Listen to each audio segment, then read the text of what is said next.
சென்ற வாரத்திலே நாம் இன்றைக்கு அநேகர் கொடுக்கிறதற்காக பயன்படுத்துகின்ற வார்த்தைகளை அடிப்படையிலே நாம் கொடுக்கக்கூடாது என்கிறதை குறித்து நாம் பார்த்தோம்.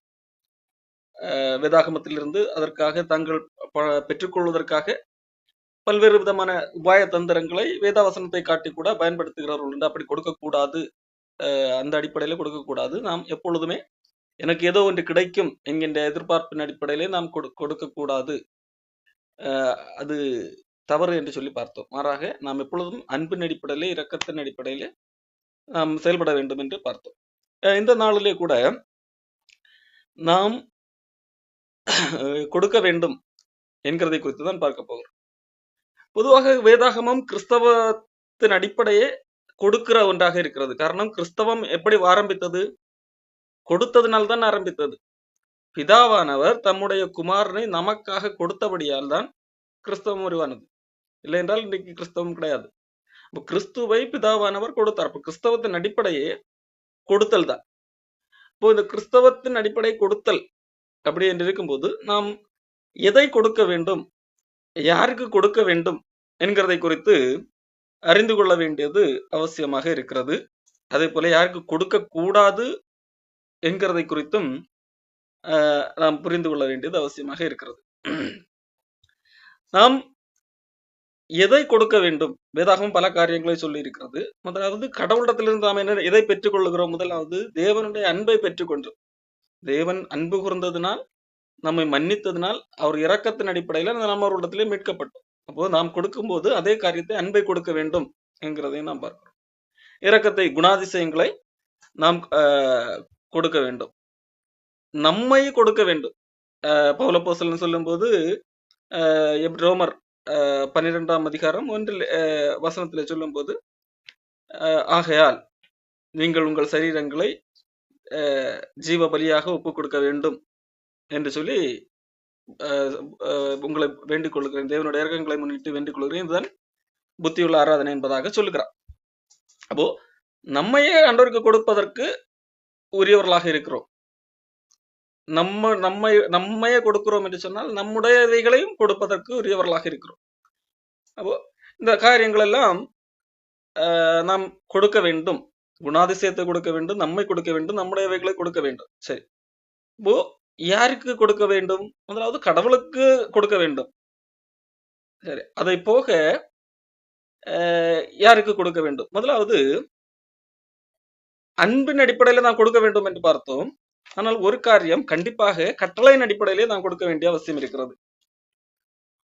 அது எதுக்கு என்றால், ரோமர் புஸ்தகம்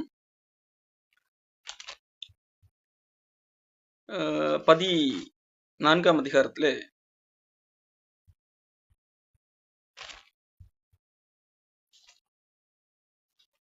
பவுல் அப்போஸ்தலன் சொல்லுகிற 13ஆம் அதிகாரத்திலே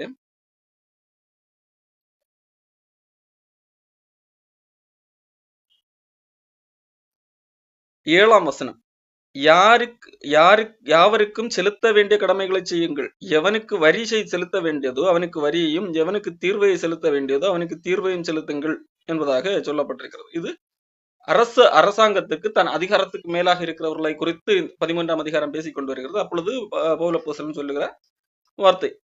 அப்போ அரசாங்கத்துக்கு உரிய காரியங்களை நாம் கொடுக்க வேண்டும். அப்ப அரசாங்கம் இந்த நாட்டை நிர்வாகம் செய்து கொண்டிருக்கிறது. ஒவ்வொரு நாடுக்கும் ஒரு சட்டத்திட்டங்கள் இருக்கும். அப்போ அந்த நாட்டை நிர்வாகம் செய்வதற்காக அரசாங்கத்துக்கு பணம் தேவை. அப்ப அதற்காகத்தான் அரசாங்கம் சட்டத்திட்டங்களை வைத்திருக்கும். அப்ப அதற்காகத்தான் வரி கொடுக்க வேண்டும் என்று சொல்லப்பட்டிருக்கிறது.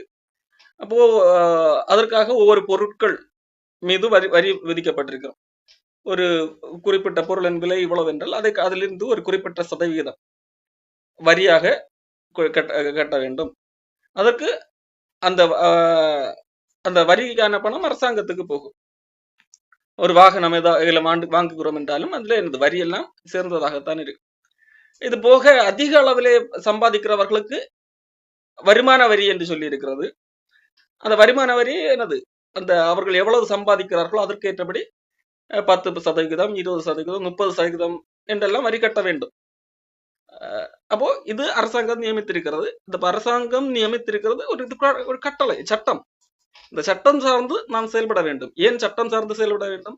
காரணம் ஆண்டவர் நம்மிடத்திலே கூறியிருக்கிறார், அது அரசாங்கமானாலும் தேவனை அறியாதவர்களே ஆனாலும் அந்த அரசாங்கத்தை நடத்துவது, கடவுளை அறியாதவர்களே ஆனாலும் அந்த அரசாங்கம் நியமித்தது செய்ய வேண்டும். காரணம் அவர்கள் ஒரு வகையிலே தேவனுடைய ஊழியக்காரர்கள் தான்.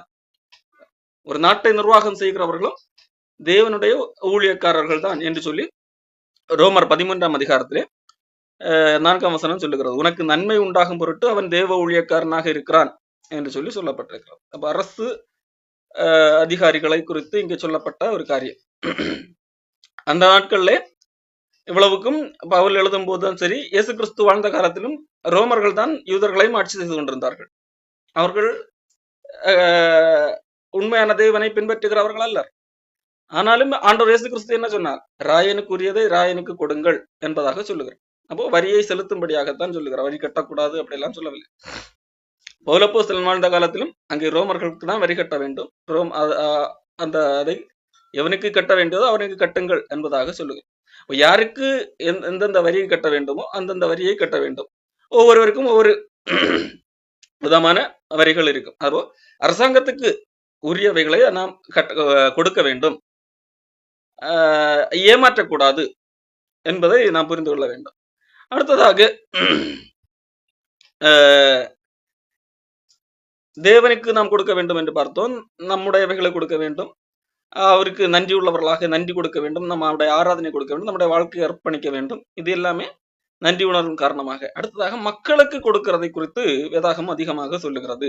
மக்களுக்கு அன்பை கொடுக்க வேண்டும். உன்னில் அன்பு கூறுவது போல உன்னுடைய அயலானை நேசி என்பதாக, உன்னை நேசிப்பது போல உன்னுடைய அயலானை நேசி என்பதுதான் இயேசு கிறிஸ்து சொன்ன ஒரு காரியம். அப்போ அன்பை நாம் கொடுக்க வேண்டும். அப்போ அன்பு மட்டும் தான் கொடுக்க வேண்டுமா என்று கேட்டால் அப்படி சொல்லவில்லை. நம்மிடத்தில் இருக்கிற செல்வங்களையும் கொடுக்கும்படியாக சொல்லப்பட்டிருக்கிறது. யாருக்கு கொடுக்க வேண்டும் அந்த செல்வங்களை? இந்த உலகத்தில் உள்ள எல்லா மக்களுக்கும் ஒரு மனிதனால் கொடுக்க முடியுமா என்று கேட்டால் இல்லை.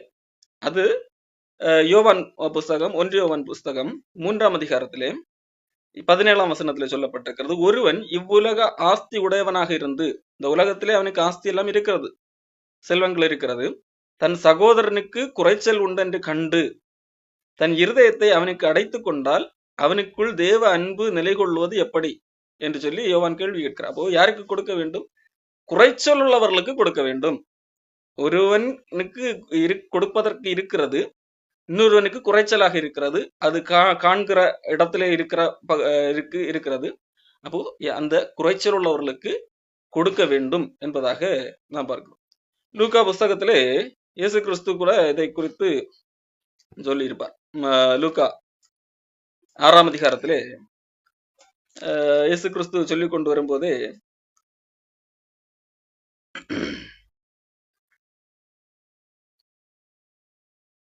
30ஆம் வசனம், உன்னிடத்தில் கேட்கிற எவனுக்கும் கொடு, உன்னிடத்தை எடுத்துக்கொள்ளுகிற இடத்துல அது திரும்ப கேளாது என்று மனுஷர் உங்களுக்கு எப்படி செய்ய வேண்டும் என்று விரும்புகிறீர்களோ நீங்களும் அவர்களுக்கு செய்யுங்கள். உங்களை சிநேகிக்கிறவர்களையே நீங்கள் சிநேகித்தால் உங்களுக்கு பலன் என்ன? பாவிகளும் தங்களை சிநேகிக்கிறவர்களை சிநேகிக்கிறார்களே. உங்களுக்கு நன்மை செய்கிறவர்களுக்கே நீங்கள் நன்மை செய்தால் உங்களுக்கு பலன் என்ன? பாவிகளும் அப்படி செய்கிறார்களே. திரும்ப கொடுப்பார்கள் என்று நம்பி நீங்கள் கடன் கொடுத்தால் உங்களுக்கு பலன் என்ன? திரும்ப தங்களுக்கு கொடுக்கும்படியாக பாவிகளுக்கு கடன் கொடுக்கிறார்களே என்று சொல்லி சொல்லப்பட்டிருக்கிறது. அப்போ இங்க யாரை குறித்து சொல்லப்பட்டிருக்கிறது? பொதுவான மக்கள். அவர்கள் எப்படிப்பட்டவர்கள் திரும்ப தருவார்களானால் இல்லையா என்று சொல்லி அப்படி பார்த்து அல்ல. அவர்களுக்கு குறைவு இருக்கிறது, அவர்களுக்கு தேவை இருக்கிறது, கொடுக்க வேண்டும். அப்போ அப்படிப்பட்ட மனிதர்களுக்கு கொடுக்க வேண்டும். காரணம், இங்க இயேசு கிறிஸ்து சொல்லும் போது, உங்கள் பிதா இரக்கமுள்ளவராக இருக்கிறது போல நீங்களும் இரக்கமுள்ளவராக. ஏன்? உங்களுடைய பிதா இரக்கமுள்ளவராக இருக்கிறார், கடவுள் இரக்கமுள்ளவராக இருக்கிறார், நீங்கள் அவருடைய பிள்ளைகளாக இருக்கிறீர்கள். ஆகையால் அந்த சுபாவத்தின் அடிப்படையிலே நீங்கள் இரக்கமுள்ளவர்களாக இருக்க வேண்டும். ஏன் அவர் எப்படி இரக்கமுள்ளவர்களாக இருக்கிறாராம்? 35, உங்கள் சத்துருக்களை சிநேகியுங்கள், நன்மை செய்யுங்கள், கைமாறு கருதாமல் கடன் கொடுங்கள், அப்பொழுது உங்கள் பலன் மிகுதியா இருக்கும், உன்னதமானவருக்கு நீங்கள் பிள்ளைகளாக இருப்பீர்கள். அவர் நன்றி அறியாதவர்களுக்கும் துரோகிகளுக்கும் நன்மை செய்கிறாரே. பிதாவானவர் நன்றி அறியாதவர்களுக்கும், நன்றியற்றவர்கள், அவர்கள் திரும்ப தரமாட்டார்கள். தராமல் நன்றி இல்லாதவர்களாக இருக்கிறார்கள். இவ்வளவு உதவி செய்தும் அது குறித்து ஒரு நன்மையும் இல்லை. நமக்கு எதிராக செயல்படுகிறார்கள், துரோகம் பண்ணுகிறார்கள் என்றெல்லாம் பார்த்து அவர்களுக்கு ஒரு தேவை வரும்போது இல்லை கொடுக்க மாட்டேன் என்று இருக்கக்கூடாது, கொடுக்க வேண்டும். ஏன்? ஆண்டவர் அப்படித்தான் இருக்கிறார். ஆண்டவர் நன்றி அறியாதவர்களுக்கும் துரோகிகளுக்கும் நன்மை செய்கிறவராக இருக்கிறார். அப்போ அந்த ஆண்டவர் நன்றி அறியாதவர்களுக்கும் துரோகிகளுக்கும் நன்மை செய்கிறவராக இருக்கிறார். அந்த துரோகிகள் லிஸ்டிலே நாமளும் இருக்கிறோம். நாமளும் ஆண்டவருக்கு துரோகம் செய்தவர்களாக இருந்தோ ஆண்டவர் மீட்டு தம்முடைய பிள்ளைகளாக மாற்றியிருக்கிறார். ஆண்டவருடைய இரக்கம் நன்றி அறியாதவர்களுக்கும் துரோகிகளுக்கும் இருக்கிறது. தேவன் தீயோர் மேலும் நல்லோர் மேலும் மழையை பொழிய பண்ணுகிறவராக இருக்கிறார். ஆகையால் உங்கள் பிதா எப்படி இரக்கம் உள்ளவராக இருக்கிறாரோ அதை போல நீங்களும் இரக்கம் உள்ளவர்களாக இருங்கள் என்பதாக இங்கே சொல்லப்பட்டிருக்கிறது. இதுல சொல்லப்பட்டிருக்கிற கொடுங்கள் அப்பொழுது உங்களுக்கு கொடுக்கப்படும், அதாவது லூக்கா 6:38.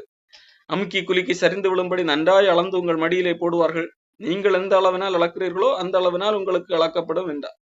இந்த காரியம் ஒரு எடுத்துக்காட்டுக்காக சொல்லப்படுகிற காரியம். நீங்கள் எப்படி மற்றவர்களிடத்திலிருந்து மற்றவர்கள் எங்களுக்கு உதவி எப்படி எதிர்பார்க்கிறீர்களோ அதே காரியத்தை நீங்கள் செய்யுங்கள் என்று சொல்லி இயேசு கிறிஸ்து இதே அதிகாரத்திலே சொல்லி இருக்கிறார் அல்லவா? அதே விதமாகத்தான் உங்களுடைய குணாதிசயத்தை கண்டு நீங்கள் எப்படி மற்றவர்களிடத்திலே பிஹேவ் பண்ணுவீர்களோ அதே போலதான் மற்ற மனிதர்கள் உங்களிடத்திலே பிஹேவ் பண்ணுவார்கள் என்கிறதா இங்கே சொல்லப்பட்டிருக்கிறது. அதாவது இது சாதாரண ஒரு விஷயம் தான்.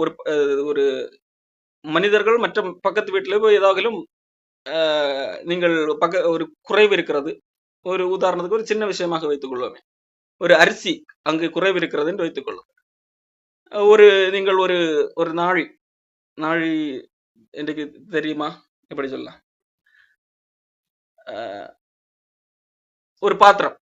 ஒரு பாத்திரத்திலே நீங்கள் அந்த அரிசியை கொடுக்கிறீர்கள், ஒரு பாத்திரம் அளவுக்கு அரிசியை கொடுக்கிறீர்கள். இப்போ அவர்களுக்கு ஒரு காலகட்டம் வருகிறது, அவர்களுக்கு அந்த அரிசி வந்து விட்டது, உங்களுக்கு திரும்ப தரக்கூடிய நினைக்கிறார்கள். அப்படி திரும்ப தரும்போது என்ன நீங்கள் இதே காரியத்தை இயல்பாக எல்லாருக்கும் செய்து கொண்டிருக்கிறீர்கள் என்று நினைக்கும் போது உங்கள் மீது உள்ள நல்ல அபிப்பிராயத்தினால் அவர்கள் என்ன செய்வார்கள்? ஏமாற்ற மாட்டார்கள். நீங்கள் கொடுத்த எந்த அதே அளவு பாத்திரமோ அதே பாத்திரத்திலே நன்றாக தட்டி குலுக்கி, அதுல அதாவது நன்றாக தட்டி குலுக்கும் போது அது முழுமையாக நிரம்பும். அதை அளந்து உங்களுடைய மடியிலே போடுவார்கள் என்பதாக இங்கே இயேசு கிறிஸ்து சொல்லுகிறார். இது சாதாரணமாக நடக்கக்கூடிய நடைமுறை உவமையை இங்கே எடுத்துக்காட்டி அந்த அடிப்படையில் நீங்கள் கொடுக்க வேண்டும் என்பதை உற்சாகப்படுத்தி இயேசு கிறிஸ்து சொல்லுகிற ஒரு காரியம். இது கொடுங்கள் அப்பொழுது உங்களுக்கு கொடுக்கப்படும். எப்படி கொடுப்பார்கள்? நீங்கள் கொடுத்தவர்கள் உங்களுக்கு எப்படி கொடுப்பார்கள்? அமுக்கி குலுக்கி சரிந்து விழும்படி, எக்ஸ்ட்ராவாக கொஞ்சம் விழுந்தாலும் பரவாயில்லை என்று சொல்லி கொடுப்பார்கள்.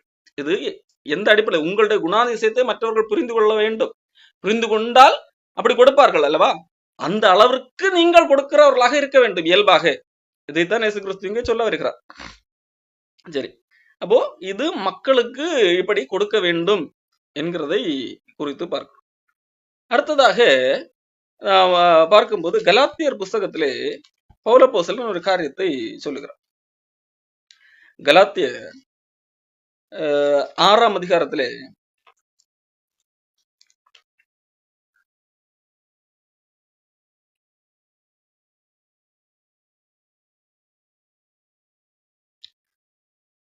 9ஆம் வசனம், நன்மை செய்கிறதில் சோர்ந்து போகாமல் இருப்போமாக, நாம் தளர்ந்து போகாமல் இருந்தால் ஏற்ற காலத்தில் இருப்போம். நன்மை செய்கிறதுல என்ன செய்யக்கூடாது? சோர்ந்து போகக்கூடாது. இப்போ நீங்கள் இப்ப இயேசு கிறிஸ்து இங்க உதாரணமாக சொன்ன சம்பவம் நடக்கவில்லை. நாம் தான் எல்லாருக்கும் கொடுத்து கொண்டிருக்கிறோம், பதிலுக்கு யாருமே என்னது நன்றி உள்ளவர்களாக இருக்கவில்லை. அப்படி என்கிற அடிப்படையிலோ வேறு ஏதாவது அடிப்படையிலோ சோர்ந்து போகக்கூடாது, செய்து கொடுத்து கொண்டே இருக்க வேண்டும். ஏற்ற காலத்தில் அறுப்போம். ஏற்ற காலம் என்பது எப்பொழுது? இந்த பூமியிலே தான் ஏற்ற காலம் வரும். இப்போ ஒரு 10 வருஷம் கொடுத்தால் 11வது வருஷம் ஏற்ற காலம் அப்படியா? அல்ல. ஆண்டவர் நமக்கு ஆல்ரெடி ஒரு பொசிஷனை தந்திருக்கிறார். நமக்கு ஒரு ஏற்ற காலத்திலே என்ன நடக்கும் என்பது உறுதியாக தந்திருக்கிறார். நம்ம ஆண்டவரோடு கூட ஒரு எந்த குறைவும் இல்லாத ஒரு வாழ்க்கை வாழப்போகிறோம். அப்போ அதுல என்னது? நாம் பங்கடைவாக இருக்கிறோம். ஆகையால் நமக்கு கிடைக்கும் சமயத்திற்கு தக்கதாக யாவருக்கும், விசேஷமாக விசுவாச குடும்பத்தார்களுக்கும் நன்மை செய்ய கடவும். இந்த யாவருக்கும் என்று சொல்லக்கூடிய காரியத்தை தான் இவ்வளவு நேரம் பார்த்தோம்.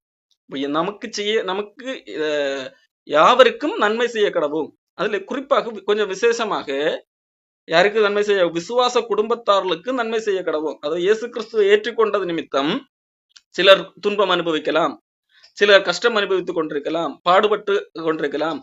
விசுவாச குடும்பம் அவர்கள். அப்ப அவர்கள் அப்படிப்பட்ட யாராகிலும் உங்களுக்கு இருந்தால் அவர்களுக்கு என்னது விசேஷமாக நன்மை செய்ய கடவும் என்பதாக இங்கே பவுல் அப்போஸ்தலன் சொல்லுகிறார்.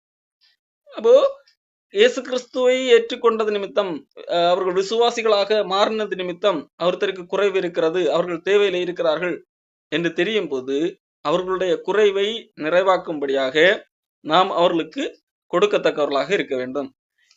இந்த அடிப்படையில தான் பவுல் அப்போஸ்தலன் கொரிந்து மக்களிடத்திலேயும் சரி, மக்கதோனியா மக்களிடத்திலேயும் சரி, கலாத்திய மக்களிடத்திலேயும் சரி பணம் பிரித்து எருசலேமிலே அன்றைக்கு பாடுபடுகிற, கஷ்டப்படுகிற, பஞ்சத்திலே தவித்த மக்களுக்காக தர்ம பணத்தை சேகரித்து அங்கே கொண்டு போய் கொடுக்கிறவராக இருந்தார். 1 கொரிந்தியர் 16ஆம் அதிகாரத்திலே பரிசுத்தவான்களுக்காக சேர்க்கப்படும் தர்ம பணத்தை குறித்து, நான் கலாத்தியா நாட்டு சபைகளுக்கு பண்ணின திட்டத்தின்படியே நீங்கள் செய்யுங்கள். அப்போ யாருக்காக? பரிசுத்தவான்களுக்காக சேர்க்கப்படும் தர்ம பணத்தை குறித்து. அப்போ இது எங்கே உள்ள பரிசுத்தவான்கள்? அன்றைக்கு துன்பம் அனுபவித்துக் கொண்டிருந்த பரிசுத்தவான்களை குறித்து தான் இங்கே சொல்லப்பட்டிருக்கிறது. நான் வரும்போது பணம் சேர்க்குதல் இராதபடிக்கு உங்களில் அவனவன் வாரத்தில் முதல் தோறும் தன் வரவுக்கு தக்கதாக எதையாக தன்னிடத்திலே சேர்த்து வைக்க கடவன். தன் வரவுக்கு தக்கதாக தன்னிடத்திலே சேர்த்து வைக்க கடவன். நான் வரும்போது திடீரென்று என்னது ஒரு பெரிய அளவு அமௌண்ட் எல்லாம் உங்களால புரட்ட முடியாது. ஆகவே வாரம் கொஞ்சம் கொஞ்சமா சேர்த்து வையுங்கள். ஒரு நாள் நான் வரும்போது நம்ம என்னது அங்கே கொண்டு போய் கொடுக்கலாம் என்கிறதா திட்டம். இதே காரியத்தை தான் 2 கொரிந்தியர் 8ஆம் அதிகாரத்திலும் 9ஆம் அதிகாரத்திலும் நாம் பார்க்க முடியும். ஆனால் இதே காரியங்களை, இந்த வசனங்களை இன்றைக்கு போதகர்கள் எதற்கு பயன்படுத்தி கொண்டிருக்கிறார்கள்? தாங்கள் காணிக்கை, பணம், தசமபாகம் இதெல்லாம் வாங்குவதற்காக பயன்படுத்தி கொண்டிருக்கிறார்கள். ஆனால் பவுல் அப்போஸ்தலன் இதை எதற்கு பயன்படுத்தினார்? தர்ம பணம் மக்களுக்கு கொண்டு கொடுப்பதற்காக பவுல் அப்போஸ்தலன் பயன்படுத்தின ஒரு வசனம். ரோமர் புஸ்தகத்திலே 15ஆம் அதிகாரம் 25ஆம் வசனம். இப்பொழுது பரிசுத்தவான்களுக்கு உதவி செய்யும் காரியமாக நான் எருசலேமுக்கு பிரயாணம் பண்ண எத்தனமாக இருக்கிறேன். மக்கதோனியாவிலும் அகாயாவிலும் உள்ளவர்கள் எருசலேமில் உள்ள பரிசுத்தவான்களுக்குள்ளே இருக்கிற தரித்திரருக்காக சில பொருள் சகாயம் செய்ய விருப்பம் கொண்டிருக்கிறார்கள். இப்படி செய்வது நல்லதென்று எண்ணினார்கள். இப்படி செய்கிறதற்கு அவர்கள் கடனாளிகளாகவும் இருக்கிறார்கள். எப்படி என்றால், புறஜாதியார் அவர்களுடைய ஞான நன்மைகளில் பங்கு பெற்றிருக்க சரீர நன்மைகளால் அவர்களுக்கு உதவி செய்ய அவர்கள் கடனாளிகளாக இருக்கிறார்களே என்பதாக இங்கே பவுல் சொல்லுகிறார். அப்போ ஒரு காலத்திலே எருசலேமிலிருந்து சுவிசேஷம் புறப்பட்டு உலகமெங்கும் போகக்கூடிய நிலைமையில் இருந்தது. ஆனால் இப்பொழுது எருசலேமில் இருக்கிறவர்களுக்கு எப்படி இருக்கிறார்கள்? கஷ்டப்பட்டு கொண்டிருக்கிறார்கள். அப்போ மக்கதோனியா, அகாயாவில் உள்ளவர்கள் அங்கே உள்ள தரித்திரருக்கு, தேவையில் உள்ளவர்களுக்கு, அப்ப அவர்களுக்கு தேவையே படவில்லை என்கிறது. ஆனால் ஒரு காலத்தில் அவர்கள் எங்களுக்கு தந்தார்கள், சுவிசேஷம் அறிவித்தார்கள் என்கிறதற்காக அங்கே அனுப்பவில்லை. மாறாக அவர்கள் இப்பொழுது எப்படி இருக்கிறார்கள்? தரித்திரமான சூழ்நிலையில இருக்கிறார்கள். ஆகையால் இந்த மக்கள் கொடுக்கிறார்கள். அது அந்த உதவி செய்யும் காரியமாக நான் பிரயாணம் பண்ண இருக்கிறேன் என்பதாக இங்கே பவுல் சொல்லுகிறார். அப்போ கிறிஸ்துவை ஏற்றுக்கொண்டது நிமித்தம் அன்றைக்கு எருசலேமிலே இருந்த கிறிஸ்தவர்களுக்கு பஞ்சம் வந்தது, அல்லது உபத்திரவம் வந்தது.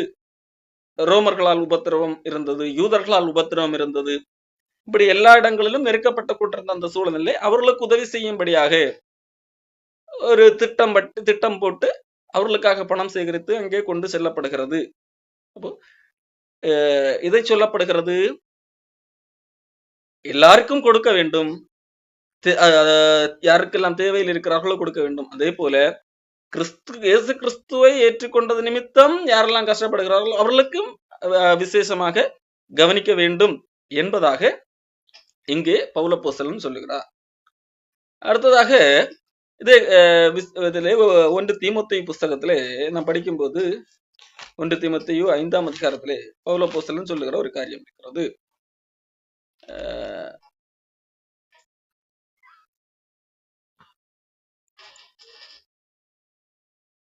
1 தீமோத்தேயு 5ஆம் அதிகாரம் 16வது வசனம். விசுவாசியாகிய ஒருவனிடத்திலாவது ஒருத்தியிடத்திலாவது விதவைகள் இருந்தால் அவர்கள் இவர்களுக்கு உதவி செய்ய கடவர்கள். சபையானது உத்தம விதவைகளானவர்களுக்கு உதவி செய்ய வேண்டியதாகையால் அந்த பாரத்தை அதன் மேல் வைக்கக்கூடாது என்று சொல்லப்பட்டிருக்கு. அப்போ இங்க பவுலப்போஸ்தலன் ஒரு காரியத்தை சொல்லுகிறார். உங்களுடைய ஒவ்வொரு வீடுகளிலும் விதவைகள் இருப்பார்கள். அன்றைக்கு இன்றைக்கு பெண்கள் கூட வேலைக்கு போகிற சூழ்நிலை இருக்கிறது. அன்றைக்கு ஒரு கணவன் இறந்து விட்டால் அந்த பெண்ணுக்கு எந்த விதத்திலும் ஒரு பொருளாதார உதவி பெரிய இருக்காது. கைவிடப்பட்ட ஒரு சூழல் தான். அப்போ அவர்களை, அப்படிப்பட்டவர்களை உங்களிடத்தில் இருந்தால் நீங்கள் அவர்களை பராமரிக்க வேண்டும், அவர்களுக்கு கொடுக்க வேண்டும். விசுவாசியாளாய் ஒருவனிடத்தில் அல்லது ஒருத்தி இடத்திலே விதவைகள் இருந்தால் நீங்கள் அவர்களுக்கு உதவி செய்ய வேண்டும் என்பதாக இங்கே பவுல் சொல்லுகிறார். அதே வேளையிலே சபையானது எனது உத்தம விதவைகள் என்று சொல்லப்படுகிற ஒரு கூட்டம் இருக்கிறது. அவர்கள் யார் என்று சொன்னால், ஒருவேளை அந்த உங்களிடத்தில் இவர்களிடத்திலே அல்லாமல் தனிப்பட்ட விதத்திலே காணப்படுகிறவர்கள் அல்லவா, ஆதரவே இல்லாத ஒருத்தர்கள். அவர்கள் 60 வயதுக்கு மேலானவர்கள் தான். 60 வயதுக்கு கீழானவர்கள் அல்ல, 60 வயதுக்கு மேலானவர்கள். ஏனென்றால் அந்த ஏன் அந்த 60 வயது வைத்திருக்கிறது என்று சொல்லி அதுக்கு பின்புதான் சொல்லுகிறேன். 60 வயதுக்கு மேலான விதவைகள், அதுவும் அவர்களிடத்தில் உங்களுடைய வீடுகளில் இருந்தால் நீங்களே பார்த்துக் கொள்ளுங்கள். ஒருவேளை உங்களுடைய வீடுகளில் அல்லாதவர்கள் உத்தம விதைகள், அவர்கள் என்னது அப்படிப்பட்டவர்கள் இருந்தால் அவர்களை சபையாக நாம் இணைந்து அவர்களை பராமரிக்க வேண்டும் என்பதாக இங்கே பவுலப்போஸ்தலன் எழுதுகிறார். அப்போ இது குறிப்பாக சொல்லப்பட்ட இந்த விதவை என்று சொன்னாலும் பவுல் அந்த இடத்துல விதவை என்று எழுதப்படுவதற்கு காரணம் என்ன? இன்றைக்கு அவர்கள் ஒரு கைவிடப்பட்ட சூழ்நிலையிலே, இக்கட்டான சூழ்நிலையில் இருக்கக்கூடிய நிலைமையில் இருந்தவர்கள். அப்படிப்பட்டவர்களை உங்களிடத்திலே இருந்தால் நீங்கள் பராமரிக்க வேண்டும். இல்லாவிட்டால் நாம் சேர்ந்து சபையாக உத்தம விதவைகளை பார்க்க வேண்டும் என்பதாக இங்கே சொல்லுகிறார். சரி, இங்கே ஏன் அந்த உத்தம விதவைகள் என்கின்ற அந்த காரியம் எங்க இருந்து வருகிறது? 9ஆம் வசனம். 60 வயதுக்கு குறையாதவளும் ஒரே புருஷனுக்கு மனைவியாய் இருந்தவளுமாகி பிள்ளைகளை வளர்த்து அந்நியரை உபசரித்து பரிசுத்தவான்களுடைய கால்களை கழுவி உபத்திரவப்படுகிறவர்களுக்கு உதவி செய்து சகலவித நற்கிரியைகளையும் ஜாக்கிரதையாய் நடப்பித்து இவ்விதமாய் நற்கிரியைகளை குறித்து நற்சாட்சி பெற்றவர்களாய் இருந்தால் அப்படிப்பட்ட விதவைகளை விதவைகள் கூட்டத்தில் சேர்த்துக் கொள்ளலாம். அதாவது இது உத்தம விதவைகள் என்கின்ற அந்த கேட்டகரி. அப்போ அவர்களை என்னது சபையாக மொத்தமாக கலெக்ட் பண்ணி அவர்களை பராமரிக்க வேண்டும். மற்ற விதவைகள் அந்தந்த வீடுகளில் உள்ளவர்கள் கண்டிப்பாக அவர்களை பராமரிக்க வேண்டும், அவர்களுக்கு கொடுக்க வேண்டும் என்பதாக சொல்லப்பட்டிருக்கிறது. சரி, ஏன் 60 வயதுக்கு கீழா உள்ளவர்களை இங்கே விதவைகள் கூட்டத்தில் சேர்க்கக்கூடாது என்று பவுல் சொல்லுகிறார்? காரணம் வேறு ஒன்றல்ல, அவர்கள் கண்டிப்பாக மறுமணம் செய்ய வேண்டும் என்று சொல்லி பவுல் எழுதுகிறார். 60 வயதுக்கு கீழ் என்கிற விதவைகள் இருந்தால் அவர்களுக்கு என்னது வேறு கல்யாணத்தை பண்ணி வைக்க வேண்டும். அப்ப வேறு கல்யாணம் பண்ணி வைத்தால் என்ன ஆகும்? அவர்களுக்கு என்னது புருஷன் இருப்பார்கள் என்கின்ற அடிப்படையிலே 60 வயதுக்கு கீழ் அல்ல, இளம் வயதிலே விதவைகள் இருந்தால் உடனடியாக என்னது அவர்களை நீங்கள் உதவி செய்து அவர்களை விதவைகள் என்கின்ற ஒரு முத்திரைவு கொட்டு அப்படியெல்லாம் வைக்க வேண்டிய அவசியம் இல்லை. அவர்களுக்கு என்னது மறுமணம் செய்து வையுங்கள் என்பதைத்தான் இங்கே பவுல் சொல்லுகிறார். 12ஆம் வசனம். இளம் வயதுள்ள விதவைகள் அதிலே சேர்த்து கொள்ளக்கூடாது, விதவைகள் லிஸ்ட்லேயே சேர்க்கக்கூடாது. ஏன்னா அவங்க என்னது அவர்களுக்கு அந்த இளம் வயதிலே உள்ள உணர்ச்சிகள் எல்லாம் இருக்கும். அதே என்னது அது நிமித்தம் என்னது அவர்கள் தவறான வழியிலே போகக்கூட வாய்ப்பு உண்டு, நீங்கள் கல்யாணம் பண்ணி வைக்கவில்லை என்றால். ஆகவே இளம் விதவைகள் இருந்தால் அவர்களுக்கு என்னது கல்யாணம் தான் பண்ணி வைக்க வேண்டும். அப்படி தவறான வழியிலே போனால் முதல்ல கொண்டு அந்த விசுவாசத்தை கூட விட்டுவிட வாய்ப்பு ஏற்படும். அதற்கு பதிலாக மாறாக கல்யாணம் பண்ணி வைக்க வேண்டும் என்பதாக சொல்லப்படுகிறது. 14ஆம் வசனம். ஆகையால் இள வயதுள்ள விதவைகள் விவாகம் பண்ணவும் பிள்ளைகளை பெறவும் வீட்டை நடத்தவும் விரோதியானவும் நிந்திக்கிறதற்கு இடமுண்டாகாமல் இருக்கவும் வேண்டும் என்றிருக்கிறேன். பாருங்கள், பவுல் அப்போஸ்தலன் அது 2000 வருஷத்துக்கு முன்னாடியே விதவைகள்னா கல்யாணம் பண்ணணும் என்று சொல்லி வைத்திருக்கிறார். காரணம் அவர்களுடைய அந்த உணர்ச்சிகள் இது எல்லாம் தவறாக போய்விட, கல்யாணம் பண்ணாமல் அடக்கி வைத்திருந்தால் இல்ல நீ ஒரு தவறாக முடிய வாய்ப்பு உண்டு என்பதாக. ஆனால் இந்தியாவிலே என்ன சிஸ்டம் இருந்தது என்றால், கணவன் இறந்தால் உடனே அந்த பெண்ணையும் அந்த கணவனை எரிக்கிற அதே தீயிலே போட்டு விட வேண்டும் என்று சொல்லி. சரி, அது இப்போ வரும். அப்போ இது எதை காட்டுகிறது என்று சொன்னால், நாம் எந்தெந்த விதத்திலே எப்படி எப்படி உதவி செய்ய வேண்டுமோ கைவிடப்பட்டவர்களுக்கு அந்தந்த விதங்களிலே உதவி செய்ய வேண்டும். நம்மிடத்திலே இருக்கிறவர்களுக்கு நாம உதவி செய்ய வேண்டும். இல்லை குழுவாக நம்மிடத்தில் இல்லாமல் இருக்கிறார் என்றால் குழுவாக சேர்ந்து அவர்களுக்கு உதவி செய்ய வேண்டும் என்று சொல்லி பவுலப்போஸ்தலன் இங்கே சொல்லுகிறார். அடுத்ததாக பவுலப்போஸ்தலன் சொல்லுகிற ஒரு காரியம், நாம யாரை குறித்து பார்த்தோம்? மக்களுக்கு நன்மை செய்ய வேண்டும் என்றால் தேவையில் இருக்கிறவர்கள். அடுத்ததாக விசுவாச குடும்பத்தார், இயேசு கிறிஸ்துவை ஏற்றுக்கொண்டவர்கள், அவர்களுக்கு நாம் உதவி செய்ய வேண்டும் தேவையில் இருக்கிற பட்சத்திலே. நம்மிடத்திலே இருக்கிற கைவிடப்பட்டவர்கள் அல்லது நிராகரிக்கப்பட்டவர்கள், ஏற்கனவே அவர்களுக்கு ஒரு துணை இருந்தது, இப்பொழுது திடீரென்று இல்லை, ஒரு அனாதை போல நிற்கிறார்கள், அப்படிப்பட்டவர்களுக்கு எந்த விதத்திலே உதவி, அவர்களுக்கு மறுமணம் செய்து, இது விதவை என்றால் நம் விதவையை மட்டும் பார்க்க கூடாது, வேறு விதத்திலும் கைவிடப்பட்டவர்கள் இருப்பார்கள் அல்லவா, பெற்றோர்களை இழந்தவர்கள் இருப்பார்கள். அப்படிப்பட்ட எந்த வெறும் எழுதியிருக்கிறதை மட்டும் வைக்கக்கூடாது. இந்த எழுதியிருக்கிற கருத்தின் அடிப்படையில யாருக்கெல்லாம் பொருந்துமோ அந்த அடிப்படையிலே ஆதரவற்றவர்களுக்கு நாம் உதவி செய்ய வேண்டும். நம்மிடத்திலே இருந்தால் நம்முடைய குடும்பத்திலே அப்படி யாராக இருந்தால் நாம் அவர்களுக்கு உதவி செய்ய வேண்டும்.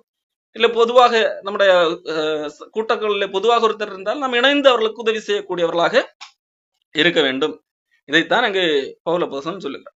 அடுத்த ஒரு முக்கியமான விஷயம், பவுல் நாம் யாருக்கு கொடுக்க வேண்டும் என்று பார்க்கும்போது, கலாத்தியர் புஸ்தகத்திலே 6ஆம் அதிகாரத்திலே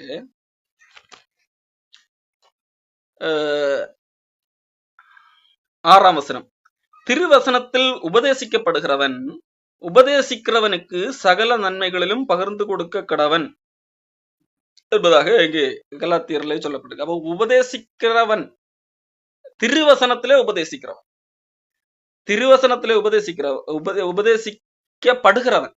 அப்போ உபதேசிக்கப்படுகிறவன் என்றால் உபதேசத்தை கேட்கக்கூடியவர்கள். உபதேசத்தை கேட்கக்கூடியவர்கள் உபதேசிக்கிறவனுக்கு, யார் அந்த உபதேசத்தை கொடுக்கிறார்களோ அந்த கொடுக்கிறவர்களுக்கு சகல நன்மைகளிலும் பகிர்ந்து கொடுக்க கடவன்.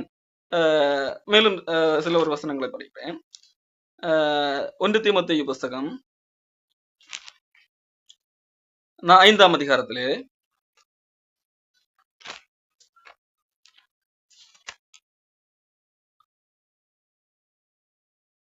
17ஆம் வசனம், நன்றாய் விசாரணை செய்கிற மூப்பர்கள் விசேஷமாக திருவசனத்திலும் உபதேசத்திலும் பிரயாசப்படுகிறவர்கள் அவர்களை இரட்டிப்பான கனத்திற்கு பாத்திரராக எண்ண வேண்டும் என்று சொல்லப்பட்டிருக்கு. அப்போ இதுக்கு இரட்டிப்பான கனம் என்று சொல்லும் போது, தொடர்ந்துள்ள வசனத்தை படிக்கும் போது அவர்களுக்கு தேவையானதை கொடுப்பது, பணம் பொருள் சார்ந்துதான் பேசிக்கொண்டு இருக்கிறார். போரடிக்கிற மாட்டை வாய் கட்டாயாக என்றும் வேலையால் தன் கூலிக்கு பாத்திரனாயிருக்கிறான் என்றும் வேத வாக்கியம் சொல்லுகிறது என்றுதான் சொல்லுகிறார். அப்போ இங்க என்ன சொல்லப்படுகிறது? தேவனுடைய வார்த்தையை பேசுகிறவர்கள், அதிலே பிரயாசப்பட்டு கொண்டு அதிலே முழு நேரமாக செயல்படக்கூடியவர்கள், அது முக்கியமாக நன்றாய் விசாரணை செய்யக்கூடியவர்கள், மக்களை நன்றாக விசாரணை செய்து அவர்களிடத்துல இருக்கிற குறைவுகளை சரி செய்வதற்கு இதுவாக முயற்சி செய்து வேத வசனத்தின் அடிப்படையிலே அவர்களுக்கு புத்தி சொல்லி அவர்களுக்கு ஆதரவாக இருந்து அவர்களுக்கு தோள் கொடுத்து அதான் நன்றாய் விசாரணை செய்கிற மூப்பர். விசேஷமாக திருவசனத்திலும் உபதேசத்திலும் பிரயாசப்படுகிறவர்கள். எந்தவித காம்ப்ரமைஸும் இல்லாமல் உபதேசம் பண்ணி அதற்காக பிரயாசப்படுகிறவர்கள். அப்ப அதற்காகவே வாழ்க்கையை அர்ப்பணித்தவர்கள். அப்படிப்பட்டவர்கள் என்னது, அவர்களுக்கு வேறு வேலை செய்வதற்கு நேரம் இருக்காது. இன்றைக்குள்ள ஒரு 6 நாள் வெட்டியாக இருந்து கொண்டு அல்லது ஒரு நாள் சும்மா வந்து பேச்சு பேசுகிற அதை அல்ல, பிரயாசப்படுகிறவர்கள். அப்படி பிரயாசப்படுகிறவர்களை இரட்டிப்பான கனத்துக்கு பாத்திரராக அவர்களுடைய தேவைகளை சந்தித்து அவர்களுக்கு உதவி, அவர்களுடைய வாழ்வாதாரத்தை ஏற்றுக்கொள்ள வேண்டும். அதான் அவருடைய வாய் கட்டக்கூடாது, போரடிக்கிற மாட்டை வாய் கட்டாயாக வேலையால் கூலிக்கு பாத்திரனா இருக்கிறான் என்று வேத வாக்கியம் பழைய ஏற்பாட்டிலே உள்ள வசனங்கள் அதை மேற்கோள் காட்டி எழுதுகிறார். இப்போ ஒரு மாடு போரடிக்கிறது, அந்த மாட்டை அதாவது மாடு போரடிக்கிறது என்றால் என்னது, நன்றாக உழுது வேலை செய்கிறது. அப்ப அதனுடைய வாயை கட்டினால் என்ன ஆகும்? அது வேலை குறையும், அது அது மெலிந்து போகும். அது அப்ப நன்றாக வேலை செய்யக்கூடிய மாட்டை என்ன செய்யக்கூடாது, வாய் கட்டக்கூடாது. அதுக்கு நல்ல புல்லு கட்டு, வைக்கோல் கட்டெல்லாம் போட்டு நல்ல புண்ணாக்கு அதெல்லாம் போட்டு நல்ல உணவு கொடுக்க வேண்டும். அப்போதான் அது என்னது, அப்ப நன்றாக வேலை போரடிக்கிறது. காரணம் அது என்னது, அதிக கஷ்டப்பட்டு வேலை செய்கிறது. அதனுடைய வாயை கட்டக்கூடாது, வேலையால் கூலிக்கு பாத்திரனாக இருக்கிறான்.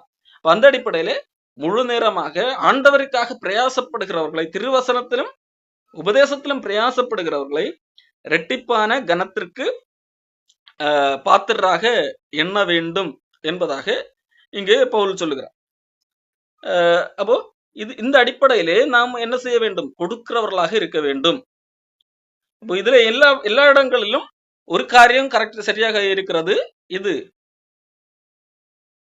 தேவை என்கின்ற தேவையின் அடிப்படையில கொடுக்கிறது என்கின்ற ஒன்று இருக்கிறது. மக்களுக்கானாலும் சரி, விசுவாச குடும்பத்தாரானாலும் சரி, இங்கே திருவசனத்திலே போதிக்கிறவர்களானாலும் சரி, இவர்களுக்கும் தேவை இருக்கிறது. ஏன்? அவர்கள் திருவசனத்திலே தான் பிரயாசப்பட்டு கொண்டிருக்கிறார்கள். அப்பொழுது என்னது? அவர்களுக்கு வேறு ஆதாயம் இல்லை, உணவுக்கு வேறு வழி இல்லை. அப்ப அங்கே ஒரு தேவை இருக்கிறது. பழைய ஏற்பாட்டிலே ஆண்டவர் தசமபாகம் என்கின்ற ஒரு கட்டளை கொடுக்கிறார். ஏன் கொடுக்கிறார்? ஆண்டவர் அன்றைக்கு லேவியர் ஆசாரியர்களை தனியாக பிரித்தெடுக்கிறார். அவர்கள் வேறு எந்த வேலைக்கும் போகக்கூடாது, அவர்களுக்கு வேறு எந்த சொந்தம் இல்லை. அன்றைக்கு கானான் தேசத்தை பங்கிட்டு கொடுக்கும் போது மற்ற கோத்திரங்களுக்கு எல்லாம் என்னது?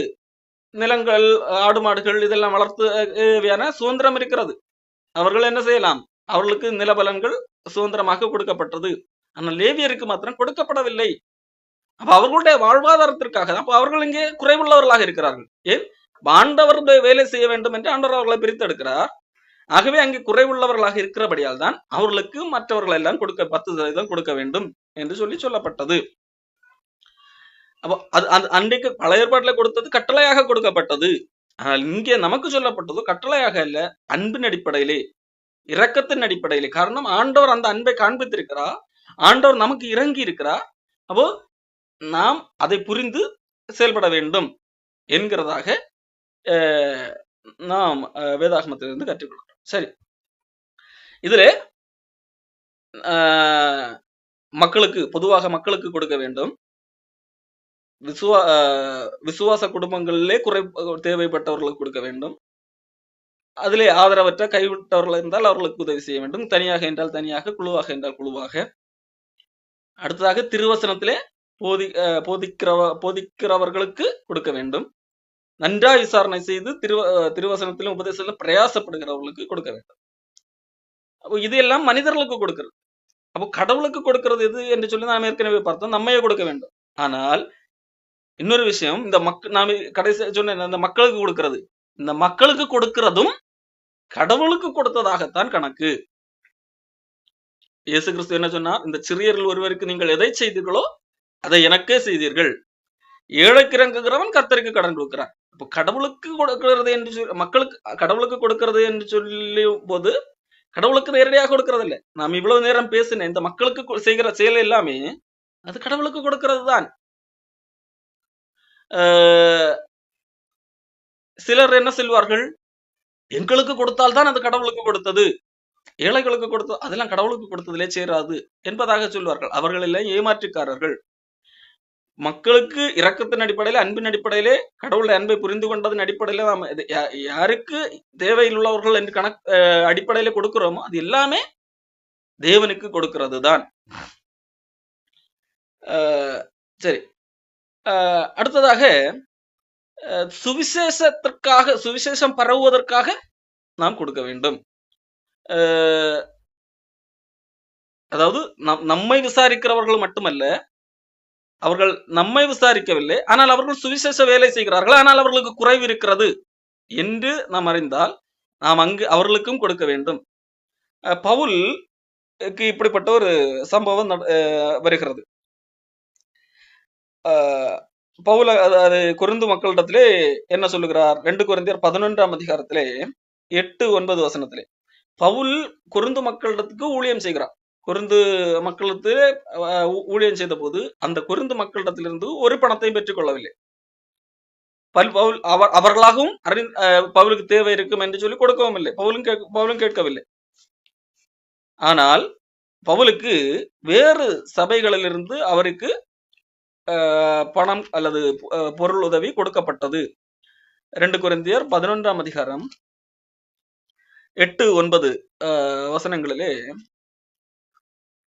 உங்களுக்கு, கொரிந்து மக்களை பார்த்து பவுல் சொல்லுகிறார், உங்களுக்கு ஊழியம் செய்யும்படிக்கு மற்ற சபைகளிடத்திலே சம்பளத்தை பெற்று அவர்களை கொள்ளையிட்டேன். நான் உங்களோடிருந்து குறைவுபட்ட போதும் ஒருவரையும் நான் வருத்தப்படுத்தவில்லை.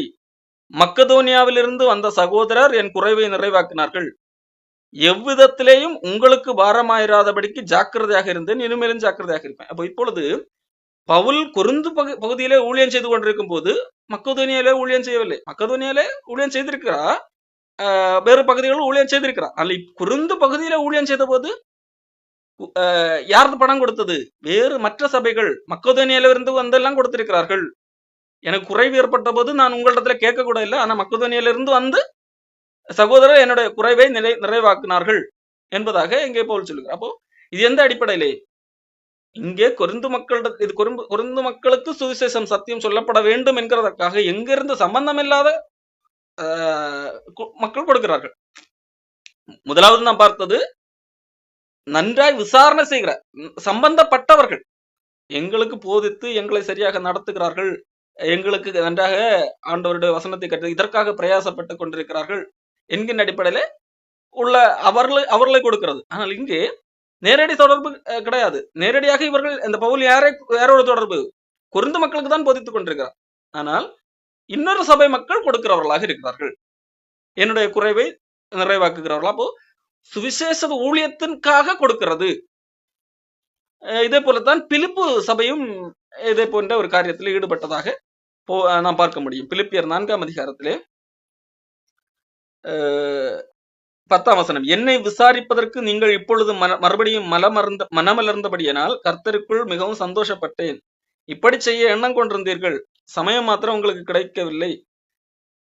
என் குறைச்சல் இப்படி சொல்லுகிறது இல்லை. ஏனென்றால் எனக்கு எந்த நிலைமையில் இருந்தாலும் நான் மனரம்யமாக இருக்க கற்றுக்கொண்டேன், தாழ்ந்திருக்கவும் வாழ்ந்திருக்கவும் எனக்கு தெரியும். ஆகிலும் நீங்கள் என் உபத்திரவத்தில் என்னோடு உடன்பட்டது நல்லமாக இருக்கிறது என்பதாக சொல்லுகிறார். 17, உபகாரத்தை நான் நாடாமல். 16, நான் தெசலோனிக்கேல் இருந்த போதும் என் குறைச்சலை நீக்கும்படி நீங்கள் 2 அனுப்பினீர்கள். 15, பிலிப்பியரை சுவிசேஷத்தின் ஆரம்பத்தில் நான் மக்கதோனியாவில் இருந்து புறப்பட்ட போது கொடுக்கல் வாங்கல் காரியத்தில் நீங்கள் மாத்திரம் எனக்கு உடன்பட்டதே இல்லாமல் வேறொரு சபையும் உடன்படவில்லை என்று நீங்கள் அறிந்திருக்கிறீர்கள். நான் தெசலோனிக்கேவில் இருந்த போதும் என் குறைச்சலை நீக்கும்படி நீங்கள் 2 அனுப்பினீர்கள். உபகாரத்தை நான் நாடாமல் உங்கள் கணக்குக்கு பலன் பெருகும்படி நாடுகிறேன் என்பதாக பவுல் சொல்லுகிறேன். அப்போ பவுல் பிலிப்பிலே இருக்கும் போது இந்த மக்கள் பவுலுக்கு கொடுக்கவில்லை. பவுல் வேறொரு பகுதியில ஊழியம் செய்து கொண்டிருக்கும் போது, எங்கே சுவிசேஷத்தின் ஆரம்பத்தினாலே நான் மக்கதோனியாவிலே இருந்து புறப்பட்ட போது நீங்கள் கொடுக்கல் வாரியல் காரியத்திலே உடன்பட்டீர்கள். நான் தெசலோனிக்கேயில் இருந்தபோது, தெசலோனிக்கே மக்களிடத்திலே இருந்த போது என் குறைச்சலை நீங்கள் நிறைவாக்கினீர்கள் என்பதாக சொல்லுகிறார். அப்போ இன்னொரு இடத்திலே சுவிசேஷ ஊழியத்தை சொல்லும் போது இன்னொரு இடத்திலிருந்து கொடுக்கப்படுகிறது. இது எதற்காக? காரணம் இங்கு இவருக்கு தேவை இருக்கிறது. அந்த மக்கள் இன்னும் சத்தியத்திலே கொடுக்கத்தக்க விதத்திலே வளரவில்லை, புரிந்து கொள்ளக்கூடிய ஆற்றிலே அந்த மக்கள் வரவில்லை. ஆகவே புரிந்து கொண்டவர்கள் கொடுக்கிறார்கள். இப்ப கொரிந்து மக்களுக்கு பவுலுக்கு உதவி செய்ய, பவுல் குறைவிலே தான் இருக்கிறார், பவுல் கஷ்டத்திலே இருக்கிறார் என்கின்ற எண்ணம் அவர் கொடுக்காவிட்டாலும் அவர் தானே அவர் சொல்லியிருக்கும் போது நான் என்னுடைய கைகளை வேலை செய்து எனக்காகவும் என்னோடு இருக்கிறவர்களுக்காகவும் வேலை செய்தது என்றெல்லாம் சொல்லி இருக்கிறார். ஆகவே அவர்கள் என்னது அப்படியே விட்டு விட்டார்கள். ஆனால் அவர் இன்னொருத்தர் இவர்கள் என்ன இங்க தூரத்தில் இருக்கிறவர்கள் என்ன நினைக்கிறார்கள், பவுல் இப்படி வேலை செய்வதும் தன்னுடைய சம்பாத்தியத்தை பார்த்து கொண்டு மீத நேரத்தை மட்டும் செலவிட்டால் ஒருவேளை கொஞ்சம் பலன் தான் கிடைக்கும், அதற்கு பதிலாக பவுல் முழு நேரத்தையும் அவர்களுக்கு செலவிடலாமே என்கிறதற்காக பவுலுடைய குறைவை நிறைவாக்கும்படி அனுப்புகிறார்கள், பிலிப்பு சபை அனுப்புகிறார்கள். அதே போலதான் நாம் ஏற்கனவே பார்த்தது போல நான் மற்ற சபைகளிடத்திலே கொள்ளையிட்டேன், மக்கதோனியர்கள் எனக்கு கொடுத்தார்கள் என்பதாக பவுல் சொல்லுகிறார். இப்போ சுவிசேஷம் அல்லது உண்மையான சத்தியத்தை சொல்லுகிறவர்கள் யாராகிலும் குறைபட்டிருந்தால், அவர் நமக்கு சம்பந்தம் இல்லாமல் இருந்தாலும் சரி, நமக்கு நேரடியாக தொடர்பற்றவர்களாக இருந்தாலும் சரி, ஆனால் அவர்கள் உண்மையிலே ஒரு கூட்ட மக்களுக்கு சுவிசேஷத்தை அறிவிக்க வேண்டும் என்று விரும்புகிறார்கள்.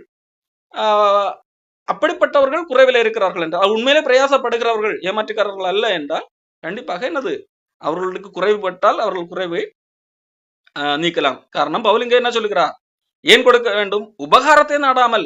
நான் உபகாரத்தை நாடவில்லை, உங்கள் கணக்குக்கு பலன் பெருகும்படி நாடுகிறேன். இப்போ உங்கள் கணக்குக்கு பலன் என்றால் நீங்கள் இப்படி எனக்கு கொடுத்தால் உங்களுக்கு பல மடங்காக திருக்கி கிடைக்கும், நீங்கள் கொடுத்த கணக்குக்கு பதிலாக பல மடங்கு உங்களுக்கு கிடைக்கும், அந்த கணக்கு அல்ல. அல்லது நீங்கள் எனக்கு கொடுத்தால் தான் பரலோகத்திலே உங்களுக்கு பல பரிசுகள் கிடைக்கும், அப்படி ஒரு கணக்கு இருக்கிறது. அந்த கணக்கும் அல்ல. அவளுங்க என்ன சொல்ல வருகிறார், நான் சுவிசேஷ ஊழியம் செய்து கொண்டிருக்கிறேன், நீங்கள் எனக்கு கொடுக்கிறீர்கள், அது நிமித்தம் நான் என்ன செய்ய முடியும், நான் வேலை செய்ய வேண்டிய அவசியம் இல்லை, அந்த வேலையை செய்ய வேண்டிய நேரத்தையும் இன்னும் அதிகமாக சுவிசேஷம் அறிவிக்க முடியும். அப்பொழுது என்னது, இன்னும் அதிக ஆத்மாக்களை ஒருவேளை ரீச் பண்ண முடியும். அதுல கணக்கு பெருகுகிறது. இங்க கணக்கு என்று சொல்லும் போது மக்கள் அதிகம் ரட்சிக்கப்படுகிறார்கள். உங்களுடைய உதவியினால் இன்னும் அதிகம் பேர் ரட்சிக்கப்பட வாய்ப்பு இருக்கிறது.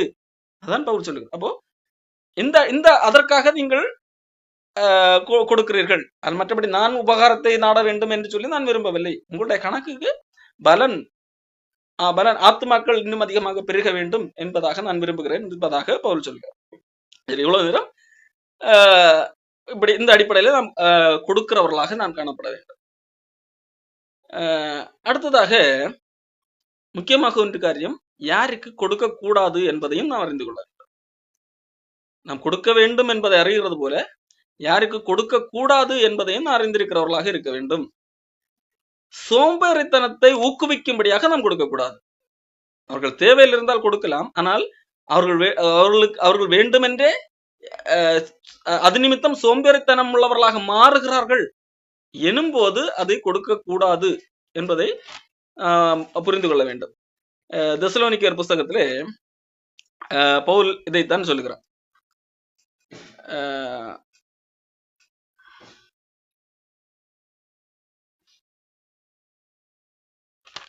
2 தெசலோனிக்கேயர் புஸ்தகம்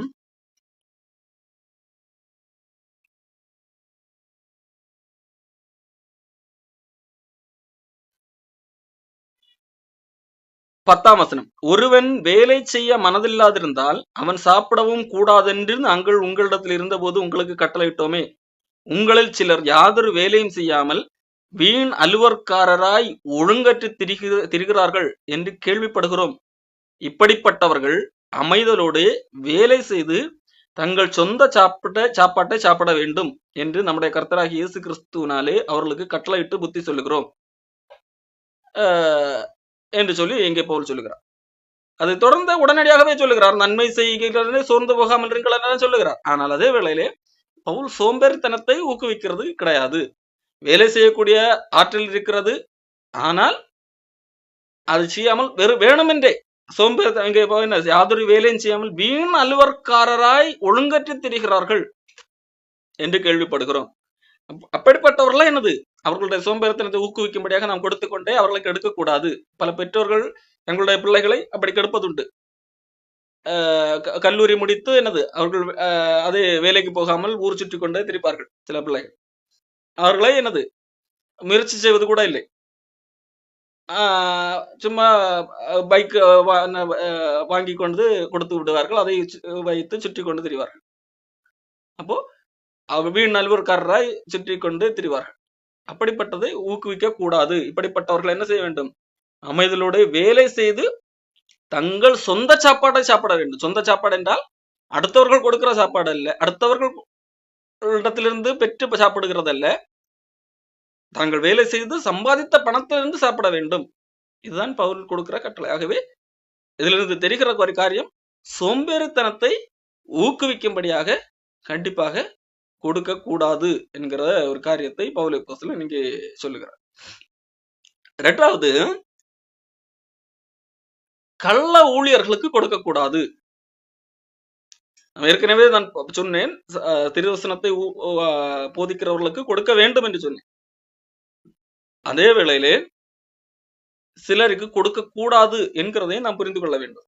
உதாரணத்திற்கு 2 யோவான் புஸ்தகத்திலே யோவான் ஒரு காரியத்தை எழுதுகிறார்.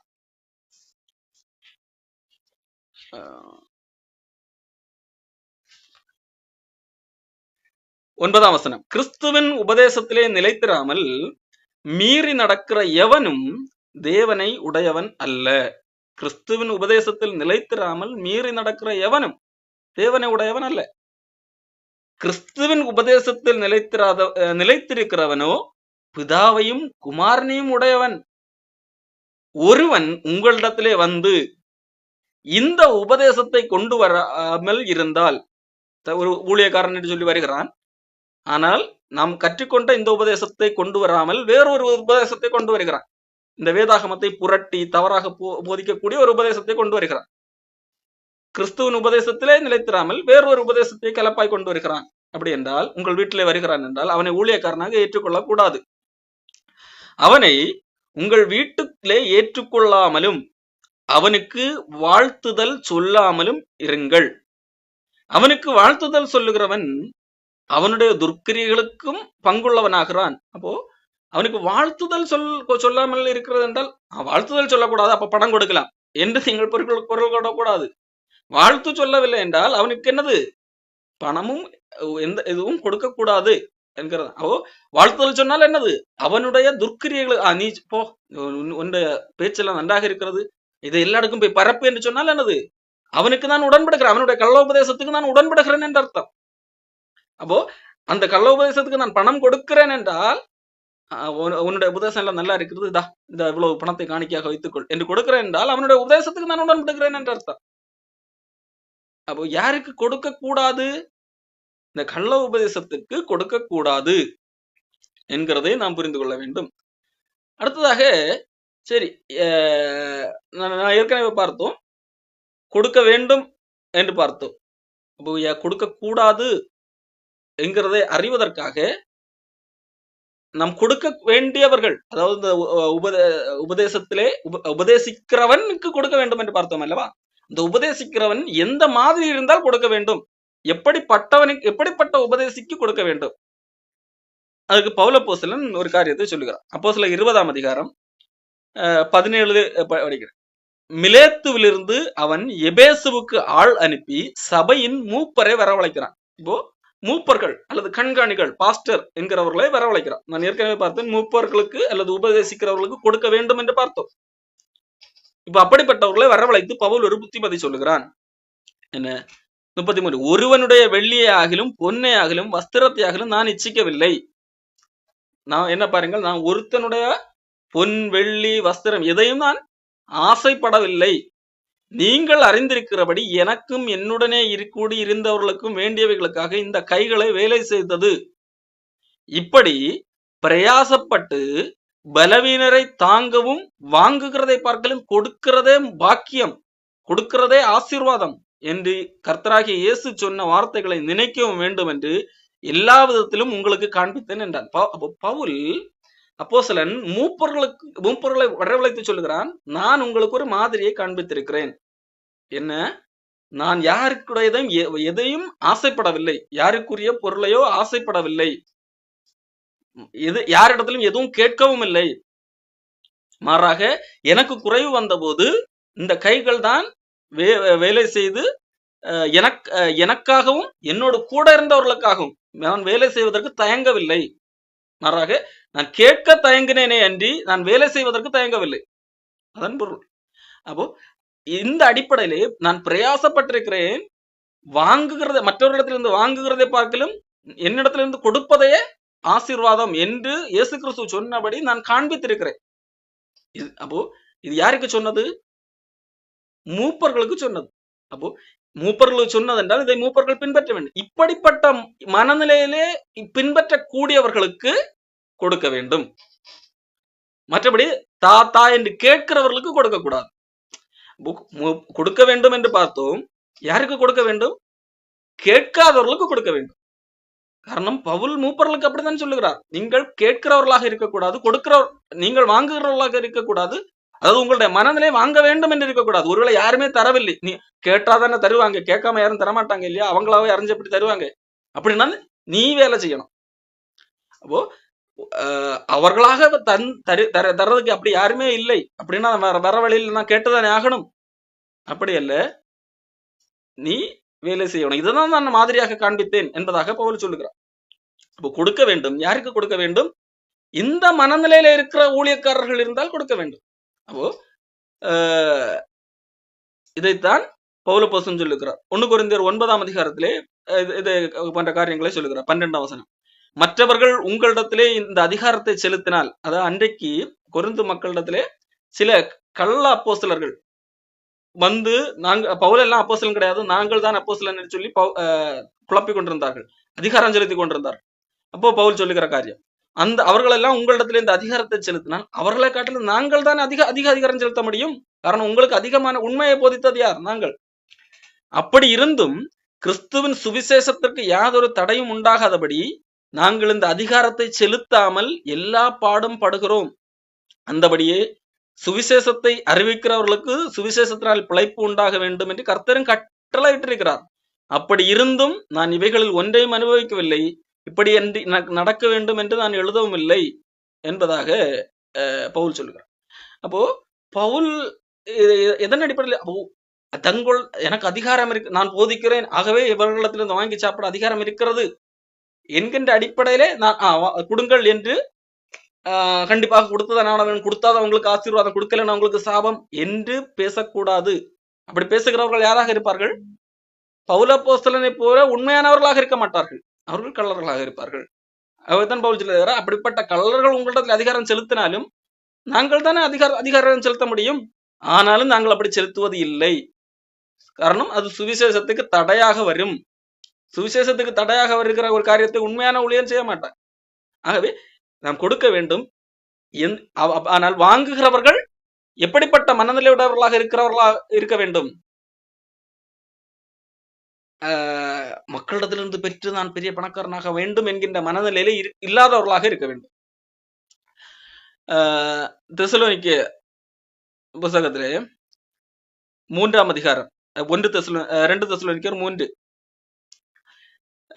சகோதரரை எங்களிடத்தில் ஏற்றுக்கொண்ட முறைமையின்படி நடவாமல் ஒழுங்கற்று நடக்கிற எந்த சகோதரனையும் நீங்கள் விட்டு விலக வேண்டும் என்று நம்முடைய கர்த்தராகிய இயேசு கிறிஸ்துவின் நாமத்தினாலே உங்களுக்கு கட்டளை இடுகிறோம். அப்போ அப்படிப்பட்டவர்களை விட்டு விலக வேண்டும். பவுலப்போஸ்தலன் காண்பித்த மாதிரி இருக்கிறது அல்லவா, அந்த மாதிரியை விட்டு வேறு விதத்துல நடக்கிற அவர்களை விட்டு விலக வேண்டும் என்பது கட்டளையாக இருக்கிறது.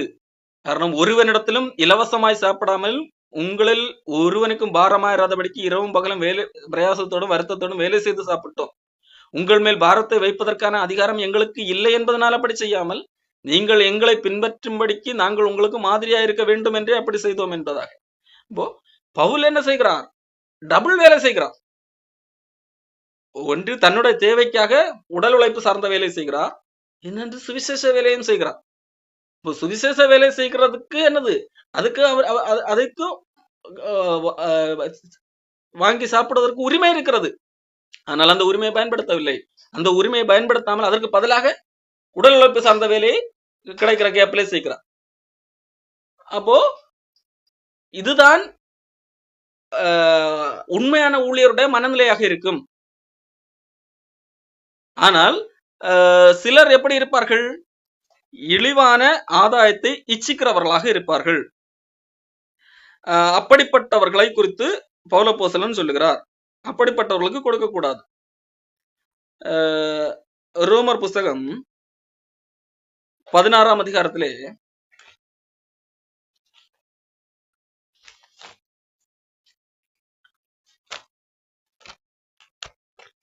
18ஆம் வசனத்திலே 16ஆம் அதிகாரம் 18ஆம் வசனம், அப்படிப்பட்டவர்கள் எப்படிப்பட்டவர்கள்?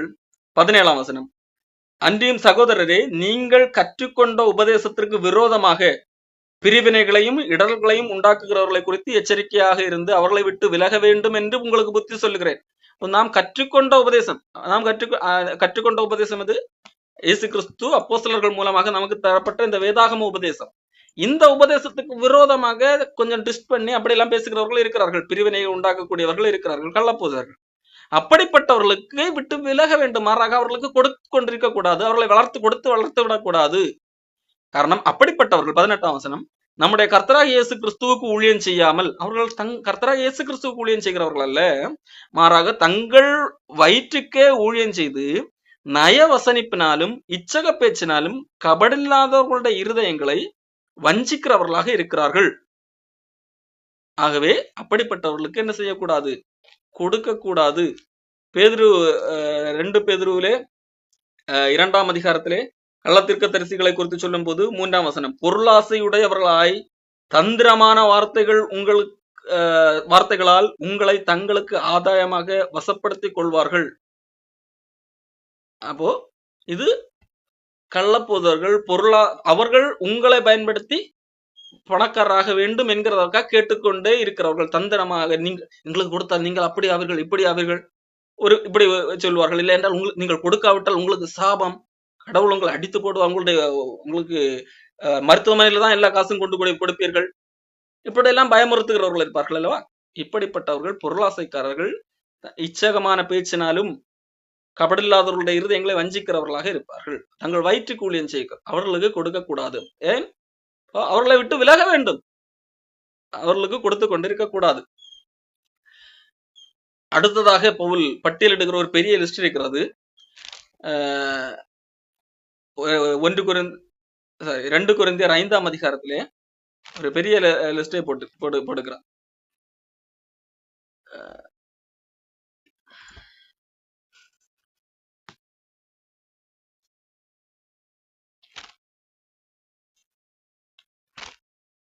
சாரி 1 கொரிந்தியர் 5ஆம் அதிகாரத்திலே 9ஆம் 10ஆம் வசனம் அதிலிருந்து படிக்கிறேன். விபச்சாரக்காரரோட கலந்திருக்க கூடாது என்று நிருபத்திலே உங்களுக்கு எழுதினேன். ஆனாலும் இவ்வுலகத்தில் உள்ள விபச்சாரக்காரர், பொருளாசைக்காரர், கொள்ளைக்காரர், விக்கிரகாராதனைக்காரர் இவர்களோடு எவ்வளவும் கலந்திருக்க கூடாது என்று நான் எழுதவில்லை. அப்படியானால் நீங்கள் உலகத்தை விட்டு நீங்கி போக வேண்டியதாயிருக்குமே. நான் உங்களுக்கு எழுதினது என்னவென்றால், சகோதரன் எனப்பட்ட ஒருவன், கிறிஸ்தவன் எனப்பட்ட ஒருவன், ஊழியக்காரன் எனப்பட்ட ஒருவன் விபச்சாரக்காரனாவது, பொருளாசைக்காரனாவது, விக்கிரகாராதனைக்காரனாவது, உதாசீனாவது, வெறியனாவது, கொள்ளைக்காரனாவது இருந்தால் அவனோட கலந்திருக்க கூடாது. அப்படிப்பட்டவனோடு புசிக்கவும் கூடாது. அவனோட கலந்திருக்க கூடாது, அவனுக்கு சாப்பாடே கொடுக்க கூடாது, சாப்பாடு அவனோட சேர்ந்து சாப்பிடவே கூடாது. சகோதரன் எனப்பட்ட உலகத்திலே உள்ளவங்க அப்படி இல்லை, கிறிஸ்துவை அறிந்து கொண்டே என்கின்ற அடிப்படையில் உள்ளே இருக்கிறவர்கள், அப்படிப்பட்டவர்களுக்கு இந்த அடிப்படையில் கொடுக்க கூடாது. அப்போ மக்களுக்கு கொடுக்க வேண்டும், கிறிஸ்தவர்களுக்கு கொடுக்க வேண்டும், அதிலும் கைவிடப்பட்ட ஆதரவற்றவர்களுக்கு கொடுக்க வேண்டும், ஊழியம் செய்கிறவர்களுக்கு கொடுக்க வேண்டும், நம்மை விசாரிக்கிறவர்களுக்கு, நம்மை திருவசனத்திலே நடத்துகிறவர்களுக்கு கொடுக்க வேண்டும்.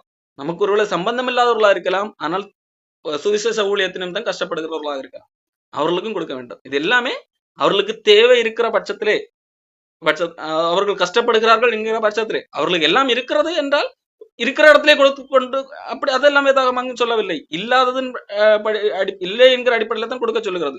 அவர்கள் பிரயாசப்படுகிறார்கள், ஆகவே தான் கொடுக்க சொல்லுகிறது.